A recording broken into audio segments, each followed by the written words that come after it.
All right, everybody, welcome back. We're jumping into ancient Egypt today. Yeah. I know everyone thinks pyramids right away, Of course. but we're going to go deeper than that. Absolutely. We're using a college student's paper for this one, and we're going to use it to kind of look at how religion and architecture and the government all kind of tied together. Yeah, it's really about seeing the whole picture.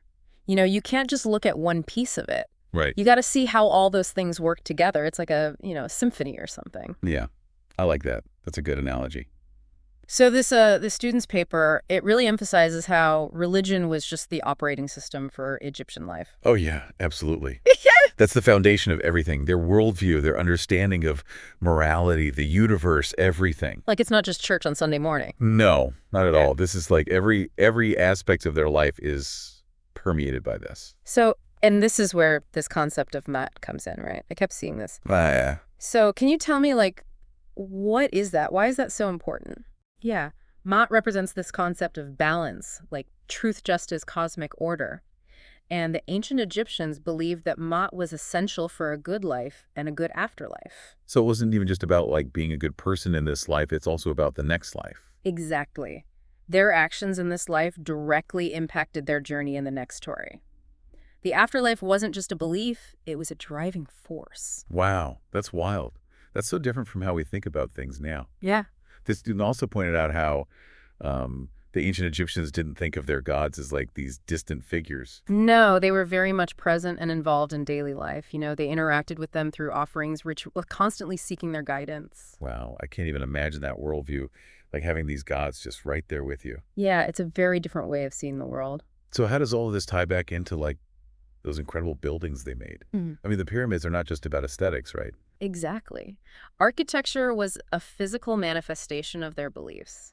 The pyramids, temples, obelisks, they're statements, embodiments of their understanding of the cosmos, the afterlife. I mean, you look at those things and you're just like, Yeah. how? Incredible feats of engineering and planning.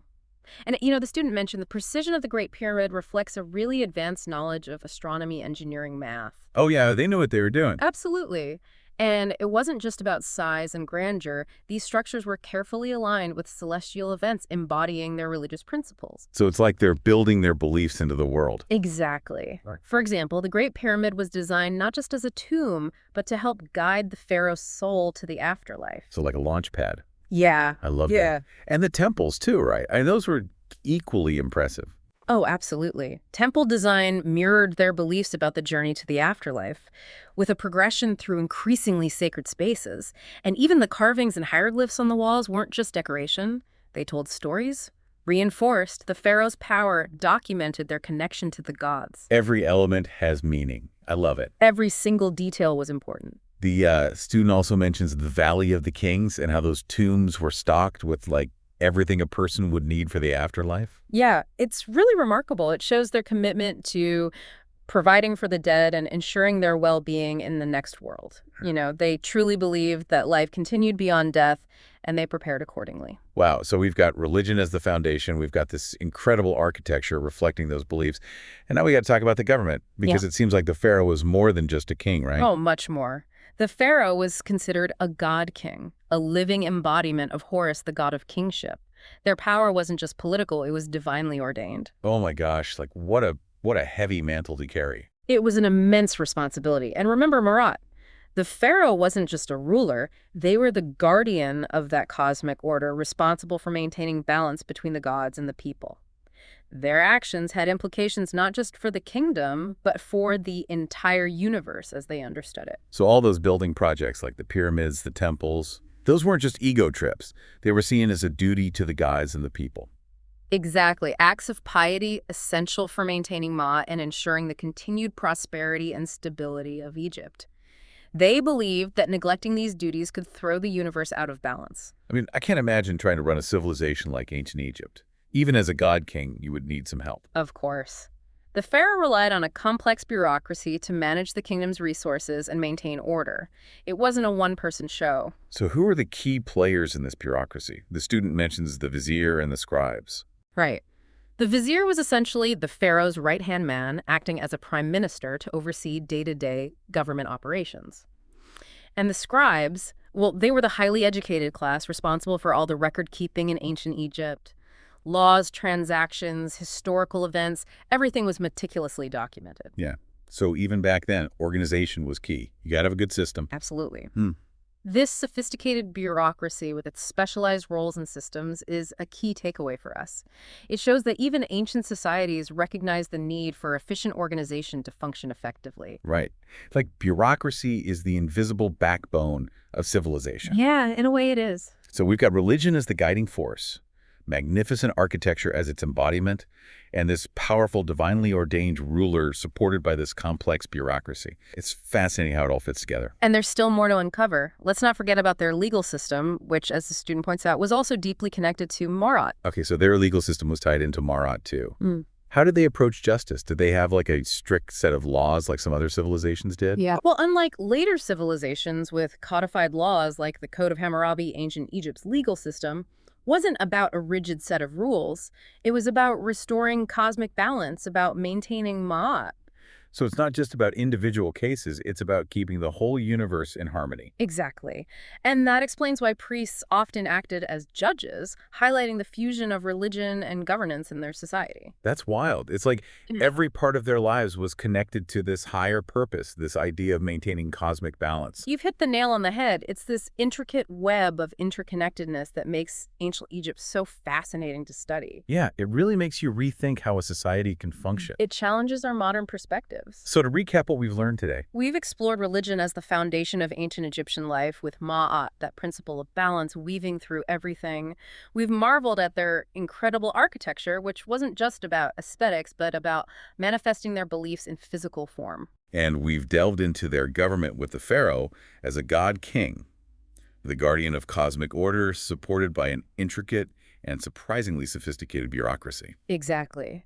And through it all, we see this constant interplay between the spiritual and the practical, the divine and the earthly. It's like they saw the universe as this delicate ecosystem where every action had a ripple effect. And that's a perspective that continues to resonate even today, thousands of years later. Absolutely. It makes you think about how our own actions and beliefs shape the world around us.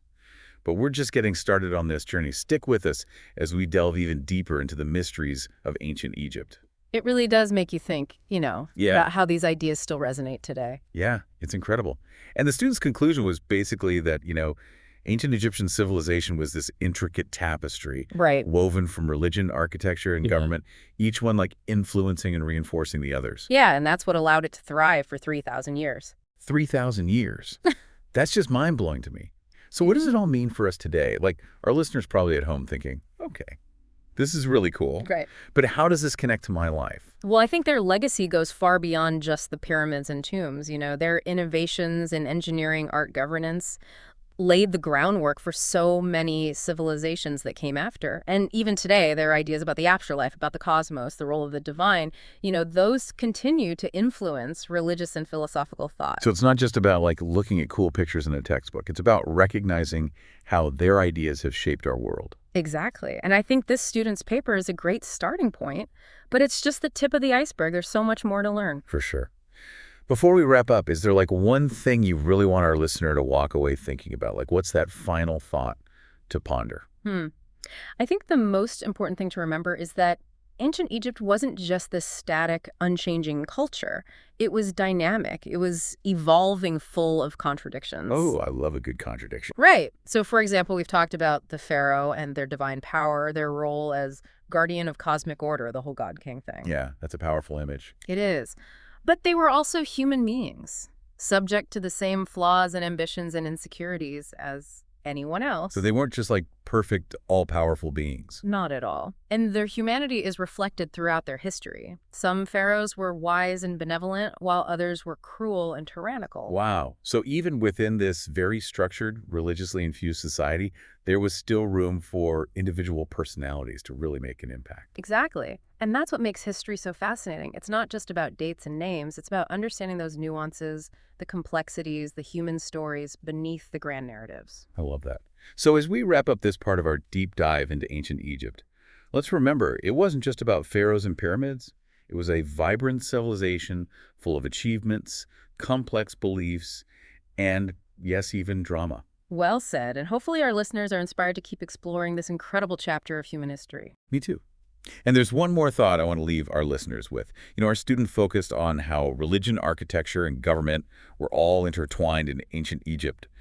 But it got me thinking, what aspects of our own WN society reflect that same connection between beliefs and structures and power? Ooh, that's a great question, and one that deserves some serious thought. Right. Like, how do our beliefs shape the buildings we create, the laws we make, the way we govern ourselves? It makes you wonder if we see echoes of Ma'at, that ancient yearning for balance and order in our own legal systems or social structures. It's fascinating to consider. It really is. Yeah. And it highlights how exploring these ancient civilizations isn't just about the past. It's about gaining insights into our present and maybe even influencing our future. Well said. It's a reminder that we're all part of this ongoing story of humanity connected across time and cultures. Yeah, we're all weaving our own threads into this grand narrative. Exactly. And on that note, I think it's time we bring this leg of our journey to a close. Agreed. But don't go anywhere just yet, listeners. We still have one more stop on our deep dive into ancient Egypt. Egypt. And man, my brain is full. Full of pyramids and pharaohs. Yeah. And Matt, I feel like I need to go study some more hieroglyphics after this. But before we go, I want to circle back to that question you asked before. You mean about how modern societies might mirror that connection between beliefs, structures, and power? Yeah, exactly. What are your thoughts on that? Well, every society, ancient or modern, operates on a set of core beliefs, values, assumptions. Okay. And those beliefs often shape the physical structures. We build the laws. We create the way we organize ourselves. You're saying like our skyscrapers, our legal systems, even our social media platforms all reflect our beliefs in some way. In a way, yeah. Think about the architecture of government buildings. They're often designed to project authority, stability, grandeur. Sure, they don't look like Chuck E. Cheese. Right. And what about our legal systems? Okay, yeah, does that tie in? Well, many legal systems are based on ideas of justice, fairness, protection of individual rights. Okay. And those values, whether they're explicitly stated or just implicitly understood, they influence how laws are written, how they're interpreted, how they're enforced. So even though we don't have, like Mats specifically, we still have these principles that shape our ideas of right and wrong. Exactly. And those principles evolve over time, influenced by social movements, technology, cultural shifts. Right. It makes you wonder what future archaeologists will think of us, thousands of years from now. Oh, I know. We'll be digging through our digital ruins trying to figure out what we were all about. Oh, man. Yeah, I can just imagine. Like, what does this emoji, what does this meme mean? Right. But seriously, I think this all highlights how studying ancient civilizations isn't just about the past. Right. It's about understanding ourselves and where we fit in the grand scheme of things. Totally. It gives us a new perspective on human nature, on how societies work, on the big questions that we've been asking forever. Well, I think we've given our listener a lot to think about today. I hope so. And I hope they're inspired to keep learning about ancient Egypt. There's always more to discover. I agree. Thanks for joining us on this deep dive into ancient Egypt. We'll see you next time for another adventure in knowledge. All right, everybody, well,